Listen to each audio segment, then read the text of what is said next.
এটা নাকি ওয়ার্ল্ডের সেরা অ্যাকশন ক্যামেরা। আসলে কি সত্যি? This is DJI Osmo Action 5 Pro। আসলে কি সত্যি এটা পৃথিবীর সেরা ক্যামেরা? চলুন আজকের ভিডিওতে আমরা তাই দেখব। এই ক্যামেরার মধ্যে আসলে কি আছে? এটা কি আসলে আপনার টাকা বাঁচাবে, নাকি এটার কোনো ব্যাড দিক আছে যেটা আপনাকে বিরক্ত করবে? চলুন আজকে আমরা পুরো বিষয়টা নিয়ে কথা বলবো। চলুন ভিডিও শুরু করা যাক।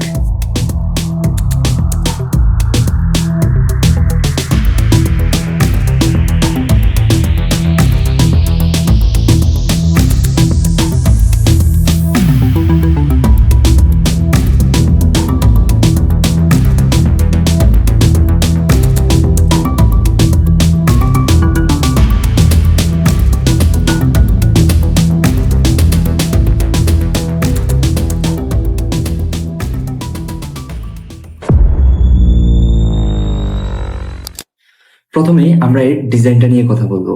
ডিজাইনের কথা বলতে গেলে একদমই ছোট, কম্প্যাক্ট, হাতে নিলেই বুঝবেন বিল্ড কোয়ালিটি কিরকম সলিড। সো এটা ট্রাভেল ব্যাগে থাকলে কোনো সমস্যা হবে না। একদম ছোট, পকেটে ক্যারি করতে পারবেন এবং রটুর হ্যান্ডেল করতে পারবেন। এই ক্যামেরাটাতে 1/1.3 ইঞ্চ সেন্সর রয়েছে। এখানে আপনারা 155 ডিগ্রি ফিল্ড অফ ভিউতে শ্যুট করতে পারবেন।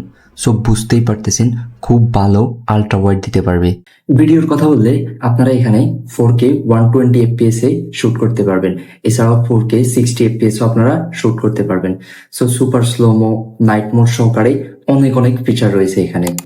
এখানে একটা বড় আপডেটের কথা না বললেই নয়। প্রিভিয়াস জেনারেশনে যেখানে 10 মেগাপিক্সেলের ছবি তোলা যেত, এখন DJI Osmo Action 5 Pro-তে 40 মেগাপিক্সেলের ছবি তুলতে পারবেন, যেটা সত্যি কথা বলতে অনেক। আমি অলরেডি কিছু ছবি তুলছি, যেমনটা স্ক্রিনে দেখতে পারতেছেন। ছবিতে ডিটেলসের পরিমাণ সত্যিই অনেক ভালো, আর ডাইনামিক রেঞ্জও যথেষ্ট পরিমাণে স্ট্রং। মানে আকাশ খুব উজ্জ্বল হলেও ডিটেলস হারায় না, আর শ্যাডো এরিয়াতেও ইনফরমেশন ঠিকঠাক।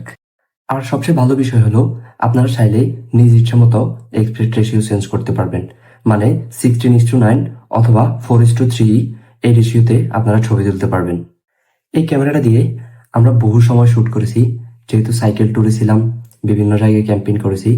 সো লং টাইম ভিডিও শ্যুটের ক্ষেত্রে একটা বিষয় লক্ষ্য করেছি যে এটা খুব একটা হিট জেনারেশন করতেছে না। কিন্তু অ্যাকশন ক্যামেরার ক্ষেত্রে একটা বিষয় লক্ষ্য করা যায় যে খুব অল্প সময় শ্যুট করার সাথে সাথেই ক্যামেরা গরম হয়ে যায়, অতিরিক্ত হিট জেনারেশন করে। কিন্তু এটা সেই বিষয়টা করে না। সো নর্মালি বলা চলে। এবং এই ক্যামেরার মাঝে ওরা কিন্তু 4nm এর একটা হাই জিপ ব্যবহার করছে, যার কারণে ব্যাটারিও কম বার্ন করে। এই ক্যামেরার সাথে যে ব্যাটারিটা পাবেন সেটা হচ্ছে 1950 mAh। কম্বো প্যাকে আমরা 3টা পেয়েছি, বাট স্ট্যান্ডার্ড প্যাকে আপনারা একটা পাবেন। DJI ক্লেম করে পার ব্যাটারিতে 240 মিনিটের মতো শ্যুট টাইম পাবেন, কিন্তু ওরা আসলে মিনিমাম রেজুলেশন, মিনিমাম ব্রাইটনেসের মধ্যে টেস্ট করে। আপনারা যখন রিয়েল লাইফে এক্সপিরিয়েন্স করবেন তখন 200 মিনিটের আশপাশেই পেয়ে যাবেন। আমি রিয়েল লাইফ এক্সপিরিয়েন্সে 180 মিনিট থেকে 200 মিনিটের কাছাকাছি পেয়েছি, যেহেতু আমি 4K 60 FPS ভিডিওগুলো রেকর্ড করতাম। সেক্ষেত্রে 180 থেকে 200 মিনিটের কাছাকাছি পেয়েছি।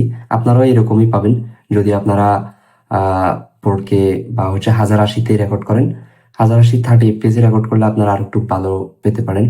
সো আসলে আমি ওইরকম ভাবে ইউজ করি না, কিন্তু আমি 180 বা 200 মিনিটের কাছাকাছি পেয়েছি গত 6 মাস ইউজ করে। ডুয়েল স্ক্রিন রয়েছে এই ক্যামেরাটিতে, ফ্রন্টে একটা এবং ব্যাক সাইডে একটা, দুইটাই হচ্ছে টাচ ডিসপ্লে। এবং ফ্রন্ট সাইডটা ব্লক করার সময় খুব বেশি কাজে দেয়, আর ব্যাক সাইডটা হচ্ছে আপনি যখন আল্ট্রা ওয়াইডে বা রোদে শুট করবেন তখন খুব ভালো পরিমাণে আপনাকে হেল্প করবে। সো এটা খুব ভালো একটা বিষয়। স্টেবিলাইজেশন নিয়ে আলাদা করে কিছু বলার নেই, কারণ DJI রকস্টারি 3.0 মানেই আপনি দৌড়ান, সাইকেল চালান, পাহাড়ে উঠুন, ভিডিও থাকবে বেটার স্মুথ। আর হরিজন ব্যালেন্স থাকায় ক্যামেরা বাঁকা হলেও ফুটেজ সবসময় স্টেজ থাকবে। ফাংশনের কথা বললে আপনারা এখানে photo mode, video mode, super night mode এবং এক্সট্রা করে সাবজেক্ট ট্র্যাকিং মোডও পাচ্ছেন, স্লোমো এবং টাইম ল্যাপস।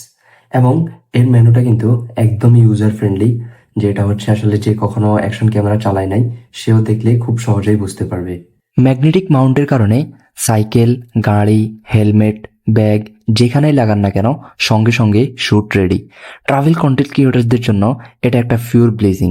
এবং ক্যামেরাতে IP68 ব্যবহার করায় ক্যামেরাটা কিন্তু অতিরিক্ত হাউজিং ছাড়াই 18 মিটার পর্যন্ত ওয়াটারপ্রুফ এবং ওয়াটার কেস লাগানোর পরে 60 মিটার পর্যন্ত পানির নিচে নিতে পারবেন। সো বিচ, রেইন, ওয়াটারফল যে কোনো জিনিসে নামিয়ে শুট করতে পারবেন। এবং ভাই, সুপার নাইট মোড কিন্তু আসলেই সুপার। অন্যান্য অ্যাকশন ক্যামেরাগুলো থেকে এটা কিন্তু আনবিলিভেবল ফুটেজ দিচ্ছে। রাতে আপনি ব্লগিং করেন অথবা মোটর বাইকিং করেন, যাই করেন না কিন্তু আনবিলিভেবল একটা ফুটেজ পাবেন, যেটা আপনি ইউজেবল ফুটেজ পাবেন, মানে ইউজ করতে পারবেন। কিন্তু অলরেডি আপনারা স্ক্রিনে দেখতেই পাচ্ছেন ফুটেজটা কিরকম হবে সুপার নাইট মোডে। ওকে, এখন হচ্ছে আর কি আমি ভিডিও করতেছি। সো আমার সামনে হচ্ছে DJI Osmo Action 5 Pro আর হচ্ছে iPhone 16 Pro Max। সো আমার হচ্ছে বাম হাতে মেইনলি iPhone 16 Pro Max আর ডাইন হাতে হচ্ছে DJI Osmo Action 5 Pro। So footage quality আপনারা দেখতেই পারতেছেন, কোনটা কিরকম আপনারা আমাকে জানাতে পারেন। আর এখন হচ্ছে নাইট মোড চলতেছে, যেহেতু DJI-তে আমি নাইট মোড টেস্টের ভিডিওটা দিচ্ছি। সো এটা হচ্ছে নাইট মোডের ভিডিও। Action 5 Pro বডিতেই তিনটা মাইক্রোফোন দেওয়া আছে। সো আপনারা এখন যে ভয়েসটা শুনতেছেন এটা মূলত Action 5 Pro দিয়েই রেকর্ড করা। আমার হচ্ছে বাম পাশে কনস্ট্রাকশনের কাজ চলতেছে সকাল সকাল, আর কিছু পাখি ডাকাডাকি করতেছে। সো এর ভিতরে আপনারা সাউন্ডটা পাচ্ছেন আর কি। আর হচ্ছে এই Action 5 Pro-তে আপনারা কিন্তু খুব ভালো আলট্রা ওয়াইড একটা ভিউ পাচ্ছেন। এই যে দেখতে পারতেছেন আপনারা, খুব বড় একটা ভিউ পাচ্ছেন। ক্যামেরাটা কিন্তু 2-3টা ভেরিয়েন্টে পাওয়া যায়। অ্যান্ড আমি নিয়েছি DJI Osmo Action 5 Pro adventure combo, যেখানে মূলত এরকম একটা স্টিক পাচ্ছি যেটা খুব ভালো আকারে বড় হয়। সো এটা প্রয়োজন আসলেই।